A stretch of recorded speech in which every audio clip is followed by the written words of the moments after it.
killed my brother.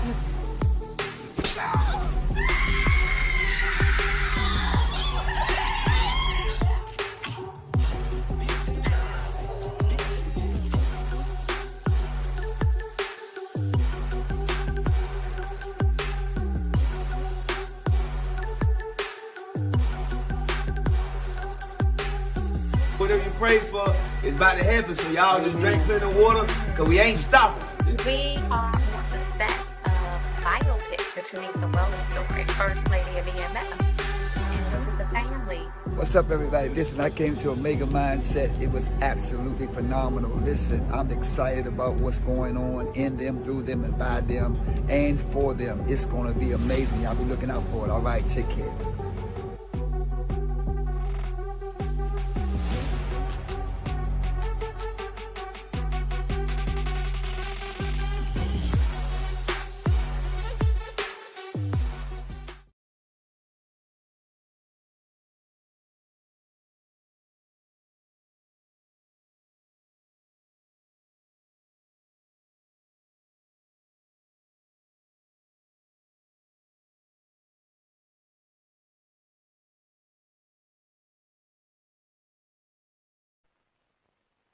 In my bed and I'm thinking about you again. Wonder where you are and what you've been doing. And I'm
We've been investigating a series of murders targeting middle-aged women living alone.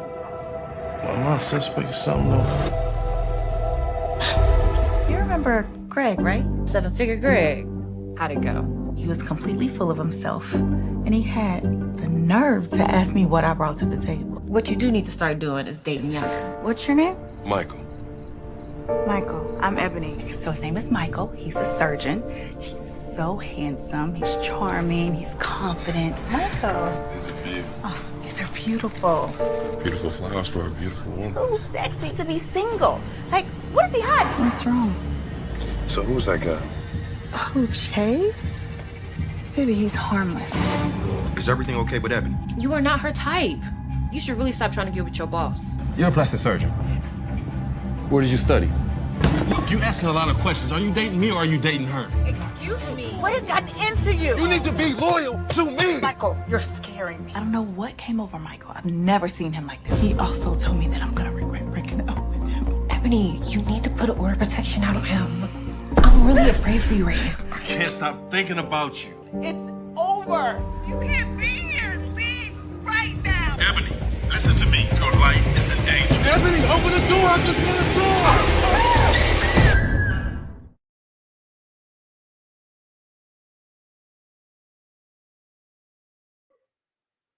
Woo! Hey y'all, what's going on? I'm so excited as always. Making the Cut, where we can talk to filmmakers, producers, directors, people who are getting it in the movie and film industry, people who are not just talking about it, people who are actually doing the work, right? Because that's what I've noticed about people who want to enter the film and television business. It sounds great. It is honorable when you have an idea, but an idea means nothing if you don't put some action behind it. And so our guest tonight is going to show us the action that he put behind not only one film, but several films. And he's going to talk candidly about how to get distribution, what that was like. Was it easy? Was it rough? And so I'm just excited about us all being here together, because making the cut is what we need, okay? And when he's on tonight, we're going to reveal the trailer to one of his new movies, and you're going to tell us whether this movie makes the cut, where you think it belongs. You know what I'm saying? So I'm excited. Kyree, when they bring him on, y'all, we're going to just dig right on in. I'm excited about him coming to the stage. Come on, y'all. Clap it up for Kyree Terrell. Kyree, let's go. Let's go. Let's do it, y'all. Bring them on in. Hi, Jewel. Hello. Y'all, and send this to friends, folks in the industry, people who need to know about this. We need to be able to bring them in. Yep. Bring them on in. There he is, Kyree. Oh, Kyree, you coming in like a movie producer. Look at your background. I mean, I tried to do a little something. Nah, you got it. You got it. I love it. I love it. I'm so glad that you're here for many reasons. Number one, I'm really proud of you. I think that you're welcome. I think that the audience need to see what true success looks like, and truthful success. Let me say that, truthful success, because a lot of people try to make it seem very easy out here. You and I know that it's not easy. It comes with its challenges, but we make it happen. And so tonight we're going to celebrate you. We're going to hear all about, your journey, find out any tips that you can give us. And we're going to talk about your projects and figure out how to make sure all of these movies continue to thrive in the distribution space and go higher, right? And go higher. Ain't that the truth? So welcome to Making the Cut. Thank y'all, man. I appreciate y'all having me, man. I said, let me throw my hat in the ring and to see if I can kick it with Tressa. Yeah, no, I'm excited. I'm honored. So I want you to start by telling the audience, who is Kyree? Like, where did you get your start? Did you go to film school? Because I think people understanding the journey. For me, a lot of times when people see me and they find out about me, they're like, "Oh, so you're a school teacher? So what was that? How did that work out?" So we want to hear about He you. was a school teacher. Yeah, Um, that's why I teach in my own way now. I have mentorship okay. programs. I don't teach in the classroom, but that's my first love. That's my first It love. is. We Yeah. all gotta have one. Who is Kyree Terrell, man? Such a loaded question. Who am I and how did I get started? I always knew I was a showman. Since probably I would say sixth grade is the first time I can remember getting on stage. I remember I had a talent show. I think I performed crisscross jump jump. And I remember I was late trying to get there. I remember running to school, damn near about to miss the talent show, and I got there and I got the craziest reception. And I think that was the first time I fell in love with being on the stage. Fast forward, I went to Temple University, and some friends of mine that were in different organizations and what have you, they would always, have different things I could do to get on stage. And I just loved it. So what ended up happening is I would have all these ideas in my head, and I would always be like, somebody should make a movie or a show about this. Somebody should do this. And then I was like, man, let me try to become an actor and get into some of these projects. And I went on a million auditions, and what I started to notice, what I started to see was there weren't enough projects to cater to the style of filmmaking that I wanted to see or I wanted to be a part of.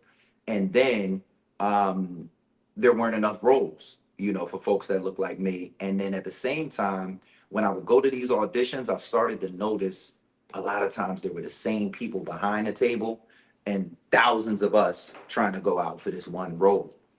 So I said, yeah, I got to get on the other side of that table. Mm. And at that time, I didn't know anything about filmmaking that wasn't on the front of the camera side. I didn't know nothing about behind the camera. But I decided to take what ended up becoming an 11-year journey to learn. Because my thing was, I could go on and be long-winded, but I was told no so many times that I decided when I was going to become a filmmaker, no one was going to be able to tell me no. So when I Mm. say I took 11 years and I learned the process, the reason it took so long is because I decided to learn how to do everything, right? And I think the most valuable lesson I learned on that journey is if you're going to become a filmmaker, you don't have to be great at everything behind the camera. You just have to be great at one thing behind the camera. And if you're going to do it on your own, like myself, you have to be good, at least good at everything else. So that was my goal. It was like, can I learn sound? Can I learn storytelling, directing, editing, the whole nine, acting, even all of that type of stuff? And what I learned on that journey was the thing that I'm great at is storytelling. I got a hell of a pen. Mm.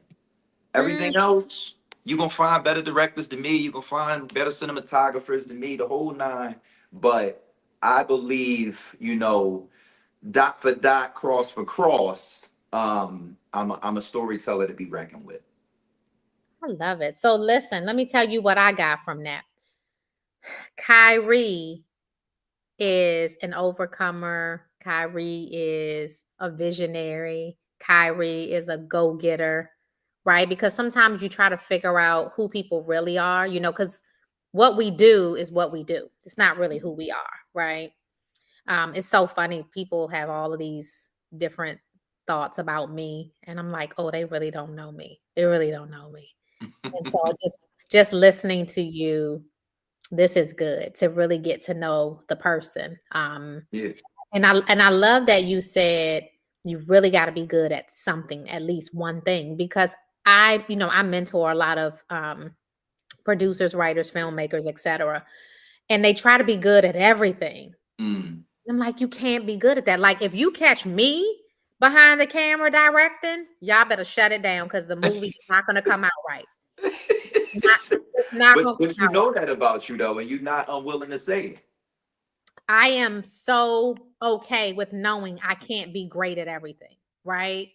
And you got to figure out where's your strength? Where are you really strong? And then not to say that you can't do some of the other things when it requires it, but if you're setting the journey to be all those things, it's not going to work out in your favor because you're going to wake up one day saying, I should have gotten great at something, right? My discipline should be great at something. Out of all the things that I can do, I can write, I can produce, I can do a lot of things, but I'm a better businesswoman than I am anything else. I know how to find the moolah.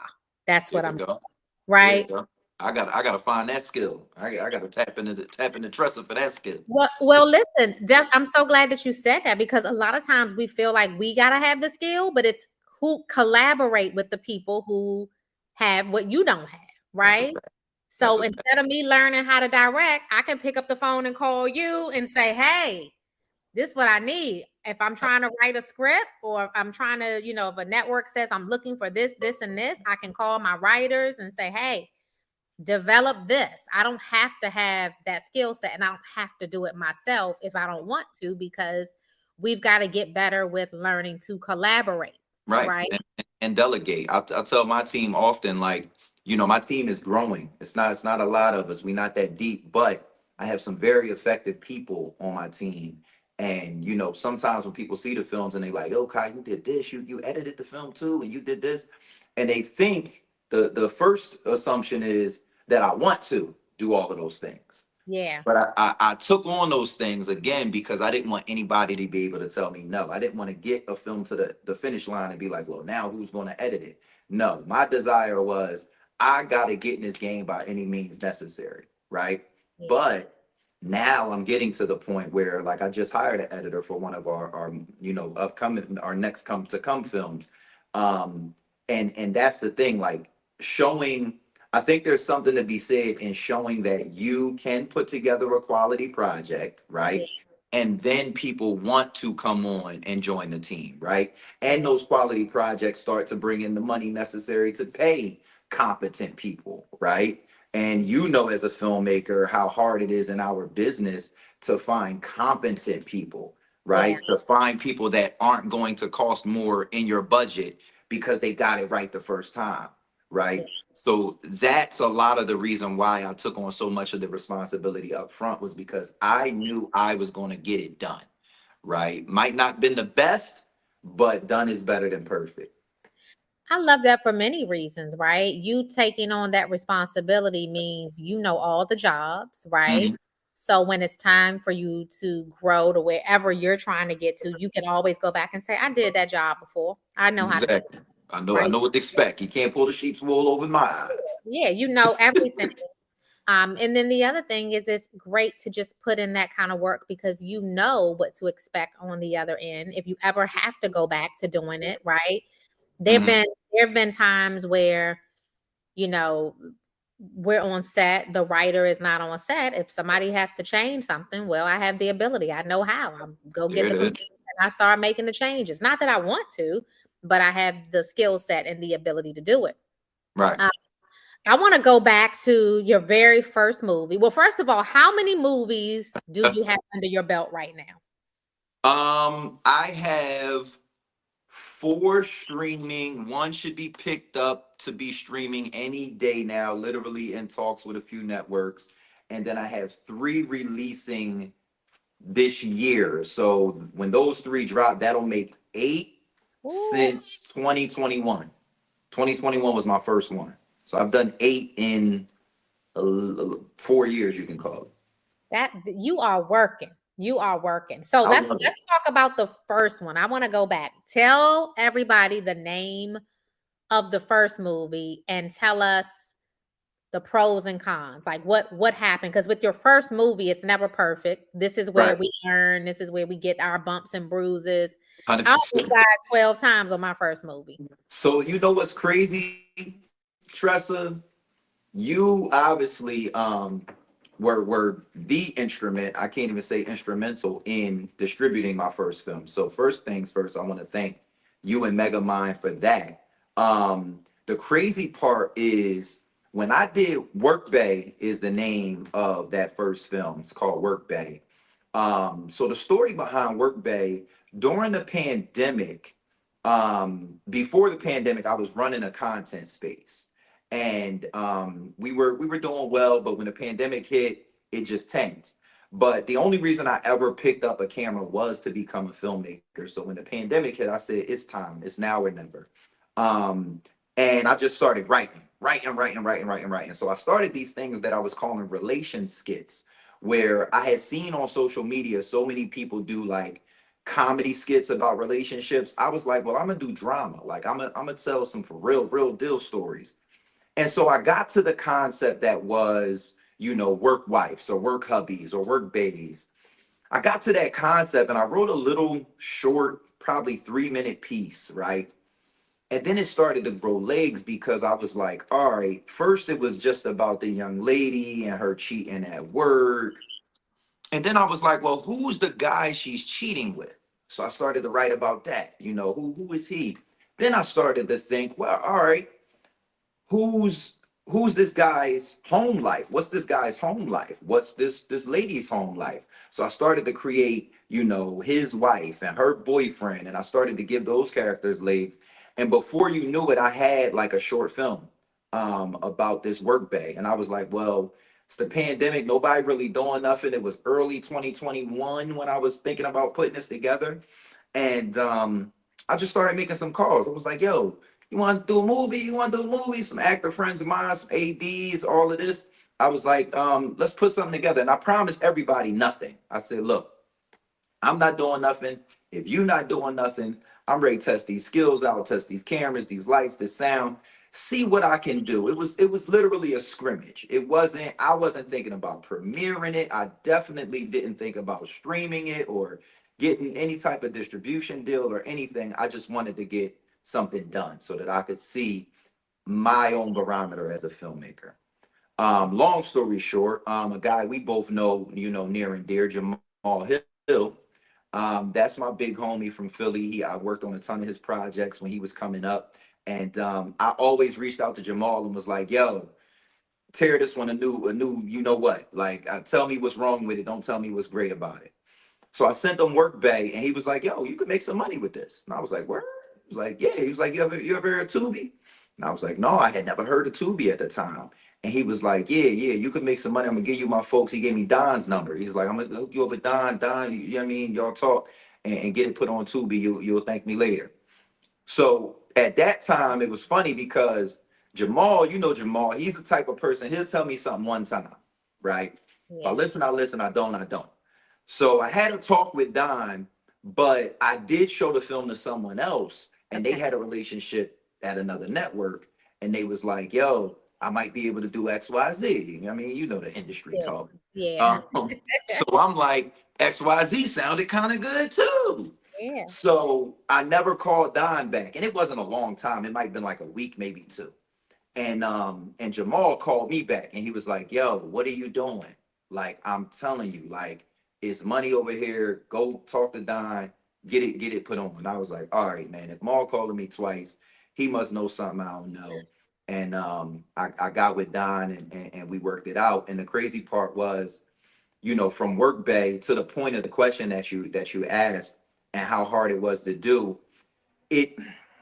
It didn't feel like work because it's what I love to do, right? Oh, I love it. But filmmaking is not a game for those who are just looking to make a fast buck, or just in it for the glitz and glamour or whatever it might be. It's really legitimately long hours, long days, hard work. I am addicted to seeing a story I wrote come to life on a big screen, and watching the audience in a theater enjoy that project. So getting that first project done, and then listening to the folks around me that saw it saying, yo, we got to do a premiere, et cetera, listening to Jamal and getting it put on Tubi. All of those things, like I said, I'm on my 8th project since then. And all those things just, they lit a fire up under me. Like I literally love it. And you know, I don't have to, you know, express that more to you because you do all of the films in the world as well. And I know y'all love it over there in Megamind. So the sum it up, the advice that I would give to folk is done is better than perfect, number one, because Workday led me to a lot of opportunities and I didn't even believe in that film. Ooh. Go ahead. No, I said I'm just breathing. Like that is so good. That is so good. Like I need you to repeat that one more time, though, that line. I just said done is better than perfect. You know, Workday, having it done, having a body of work done led to so many other opportunities for me. You know, so I think a lot of times filmmakers, there's the hurdle of money, right? It takes money to get a movie done, right? But if you really, really think about it, if I go back and I tell y'all the story of how we got Workday done, it was all favors. Like literally all I had to do was feed people.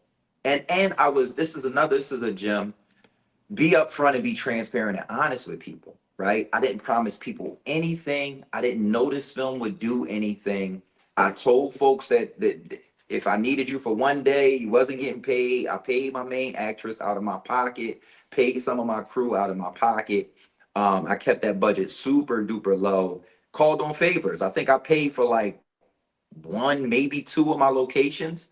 But everything else, I just called on favors. You know, my name is great in the city. I'm the type of person, if I've done business with you before, you'll always welcome me back. We always make sure we put stuff back the way we found it and don't tear nobody's space up. I've had insurance on my company since 2011. I've never had to file a claim because that's just how we move. So you just got to figure out ways to get it done, you know, and here's the other thing.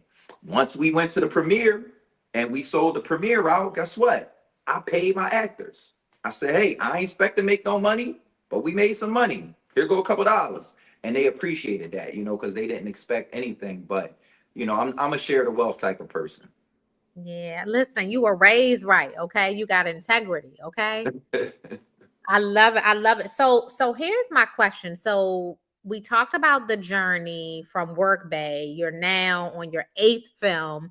We're gonna play the trailer tonight from Our Girlfriend. I mean, first of all, that title just all the way took me out. Our, okay. I'm like, what? Our girlfriend, okay. So we're gonna play. I hope it would have that reaction. I hope it would. Yeah, listen. So we're gonna play this trailer tonight, so that people can see it. But I think my question for you is, from Work Bay to Our Girlfriend, you have a lot of movies in between. Yes. Give us top 2 lessons learned from first movie to where you are now. Top 2 lessons learned.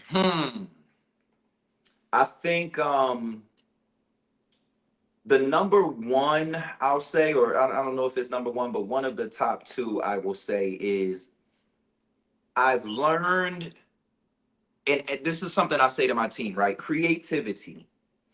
I think that you can't put a dollar amount on creativity. And maybe I'm saying that the wrong way. I think your projects will be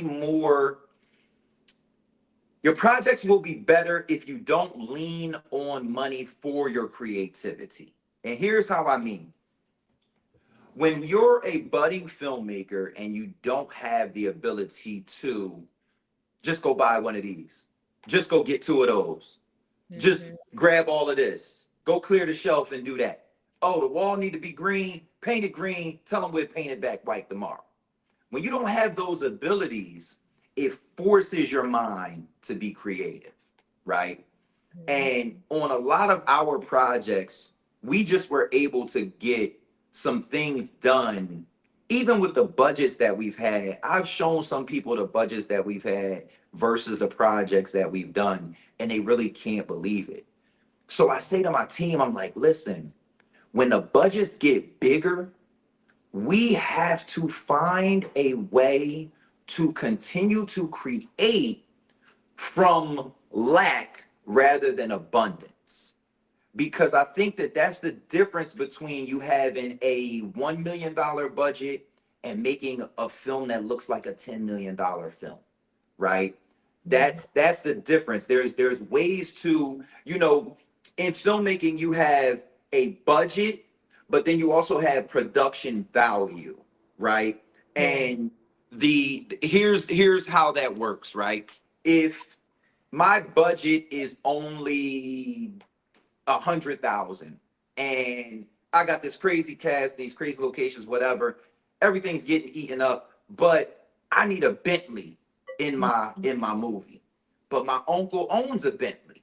And my uncle said, you could borrow the Bentley for 2 days. It's yours, right? Now that Bentley doesn't show up in my budget. It doesn't eat away from my budget, but it raises my production value. Because instead of me having a Chrysler 300 in my film, I actually have a Bentley. And when people see that, their minds expand to the point where, oh, it's a Bentley in a movie. They must spend a couple of dollars. But it's not always that way. So just stretching things like that. And I'll give you another example. In one of my most recent films, we had Claudia Jordan in our film. And the way we filmed it. Oh, give us the name. You know, this is sorry, that's Rent-A-Bay. So Rent-A-Bay will be our next release. We're releasing that one in May. Okay, and, so wait a minute. You know, I don't ever want to miss the opportunity to be able to promote you.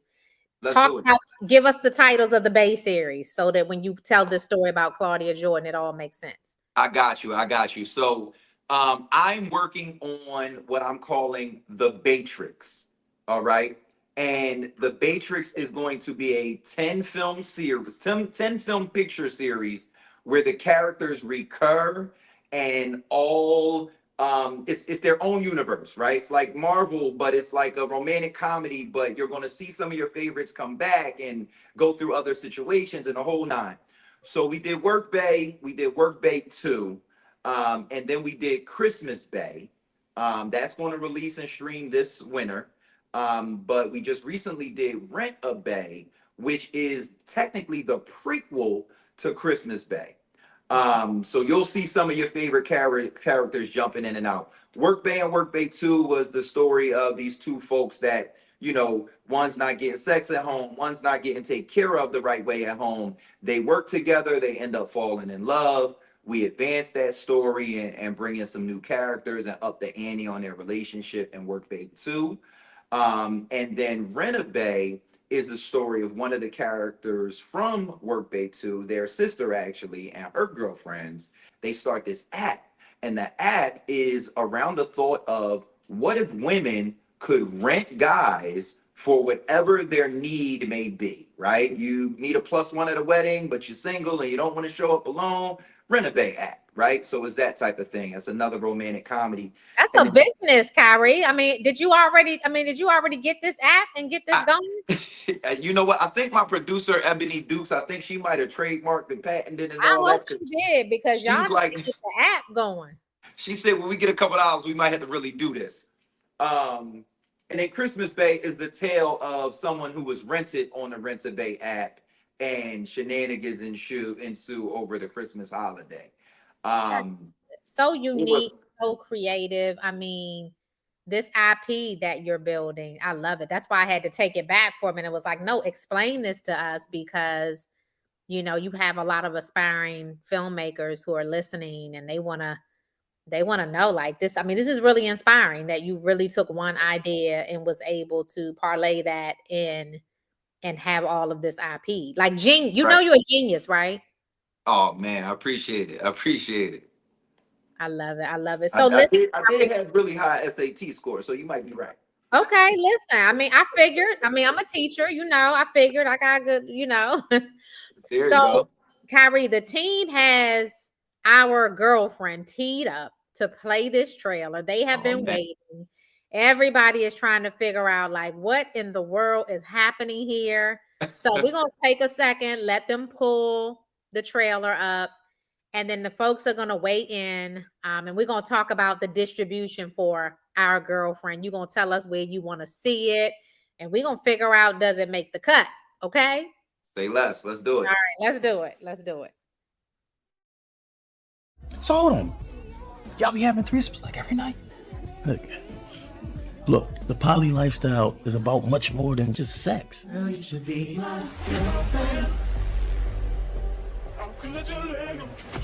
I gotta make sure my man is being fulfilled sexually. I did think y'all had a little thing going on. Nobody will suit y'all better than me. I guess I just need to know your rules and your safe word. We're ready to take things to the next level. So you don't let your girlfriend pick up your husband? You always think I'm playing whenever I'm trying to get closer to you. He almost made me kill his ass. Very crazy.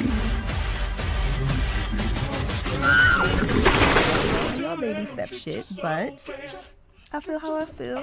I'm doing too much. I should have told you this a long time ago. That shit can get messy. Drop the gun! I'm the unicorn of all unicorns, honey. If I say let that bitch go, you stand with me. As soon as I give you motherfuckers another chance, you break my heart again? Hey, boo. Because you would love it here.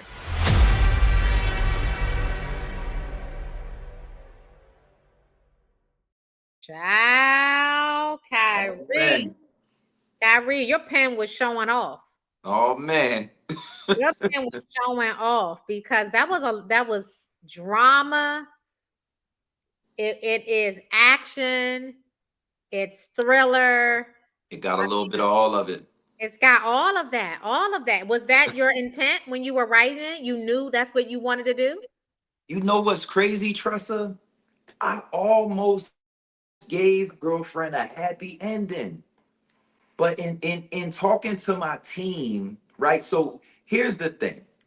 Every year is 58 movies come out, and it's basically that same happy couple, somebody's crazy plot, right? We got Obsessed and The Intruder and all these different movies that essentially it's the same thing. And I didn't really want to make a movie like that and kind of add to that pot. But what I've learned since we put out Our Girlfriend is it's a reason 58 of them movies come out every year. Okay. People love them. Okay. Yeah. People love them. So our twist was, let's make it polyamory, right? That's a hot topic, right? Poly this, poly that. Let's talk about polyamory. And in talking about it with my team mainly, it was like, if we make it a happy ending, it's more like we got to go to romantic comedy type of part, and we wanted to put something on Tubi that would excite the Tubi viewer, right? Yeah. They looking for a certain thing. So I said, okay, we're going to go the dramatic route and we're going to do one of these, intruder style movies with a twist. And then also inside the film, one of the things about me when I create films that have sex scenes, I like them to be portrayed like art. Like even me as a man, I understand, since the dawn of time, movies have had sex in them. It's a part of the experience. Audiences want to see sex. But I like to get my bag and create something that's artistic, right? So I think people don't necessarily see the sex scenes coming in this film. They probably think it's going to be one way, but then when they see them, it's like, oh, I might have to rewind this, but not for the reasons I usually would rewind it, but I want to see this again. Because we pulled it off in an artistic way, and when we premiered it, it was one of those scenes where the audience in the theater was super quiet for the first couple minutes of it. Ain't minutes long, but the first parts of it, and then toward the end, it was almost like just a crescendo of oohs and ahs. You know what I'm saying? So, and my actors, they didn't know. Actors rarely know how's this going to be edited and what's going to happen. But all of them was yo, that was so dope. So Our Girlfriend mixes in a lot of things, man. It mixes in the poly lifestyle. It mixes in, emotion, drama. We gave her a real reason to be, perturbed. It wasn't just she just all of a sudden went crazy. She might have been a mental case, but she was working on herself in the movie. So that's all I'll give away, y'all can figure out how it was. Don't give away too much because I know that they are intrigued. I saw the flyers going. So look, let me say this. On Making the Cut, you know, the viewers, they chime in, they start sending us messages, and it'll happen throughout the week as people start sharing it. Mm-hmm. But where do you want this to go? Where do you want this to land? It's out. Trust, I thought y'all knew. You know what? Listen, the team probably knows. I'm the one over here that's probably blind. But well, look, I mean, it's on Tubi now, but we're non-exclusive on Tubi, so we definitely are shopping and open to other platforms. I did just take a call last week about some other platforms, but I'm sure you and your team have some connections as well. So we'd love to have it streaming on some other platforms as well. absolutely. Okay, so we need to get Don in the mix and tell him. And so it's been out for how long? Valentine's Day it actually came out, so not long. So not long. So we need everybody out there to go and check it out. Make sure you go watch I'm gonna keep saying our girlfriend because I'm like, what is happening here? Okay, our girlfriend. And Kyree, tell them how they can follow you, how they can see your other movies, because as we in the session, I want to make sure that they're following you because you've dropped so many, jewels tonight, so many tips, nuggets for people. My folks are going to want to follow you. That's what's up. It's just Kyree Terrell on everything. That's Kyree Terrell, Terrell. I'm just my name on everything. Facebook, Instagram, TikTok, YouTube, you name it. It's just my name. The films, again, are Work Bay, which is on Tubi and Prime. Work Bay 2 is currently only on Peacock. Should be restored on Tubi soon. I don't know what happened, but popped off of Tubi for a second. It'll be back. Money Lovers is a romantic crime thriller. I think it's my best work. That's available on Tubi. Our Girlfriend, as the trailer y'all just saw, is also available on Tubi. Look for Christmas Bay this holiday season. That stars Hitman Holla and Sierra Angelia. It's a hilarious holiday movie, and we got some other things coming this year. We don't know where they're going to be yet, but stay tuned to my page and the Focus Studios page for those details. I love it. And listen, Kyree, we're gonna reach out to you because we're gonna take a trip to Philly, check you out, see what you're doing, and talk about all the new things that are going on at Megamind. But we are here supporting you. We're clapping for you. Truly admire you and very, very proud of you. I appreciate it so much, Tressa. Tell Don I said what's up, and I'm gonna hold you to that. That's right. We got you. We got you up. Y'all come up. Let's do lunch or go breakfast or something, and let's make some things happen, man. I'm sure we could bolster what each other is doing. I love it. All right. Take care. Congrats again. Appreciate y'all. All right, y'all. Thank you, Kyree. All right, y'all. So hold on. Y'all be having threesomes like every night? Look, the poly lifestyle is about much more than just sex. Girl, you should be my girlfriend. And I gotta make sure my man is being fulfilled sexually. I did think y'all had a little thing going on. Nobody will suit y'all better than me. I guess I just need to know your rules and your safe word. We're ready to take things to the next level. So you don't let your girlfriend pick up your husband? You always think I'm playing whenever I'm trying to get closer to you. He almost made me kill his ass. Girl, you crazy. Y'all baby step shit, but I feel how I feel. I'm doing too much. I should have told you this a long time ago. That shit can get messy. Drop the gun! I'm the unicorn of all unicorns, honey. If I say let that bitch go, you stand with me. As soon as I give you motherfuckers another chance, you break my heart again? Hey, boo. Because you would love it here.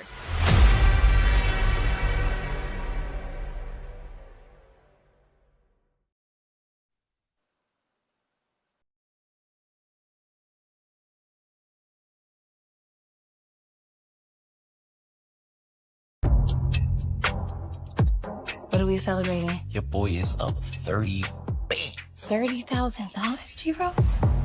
What did you do for that type of money? Please, freeze! You're under arrest for murder and robbery. Man, murder, no body. Get off me! What's going on? My boyfriend G-Ro got locked up. Got a bond hearing and I can't get out without money. If you need anything, do not be afraid to ask me. Who are those hot girls? Those are the sugar babies. What do they do for a living? IG models? Something like that.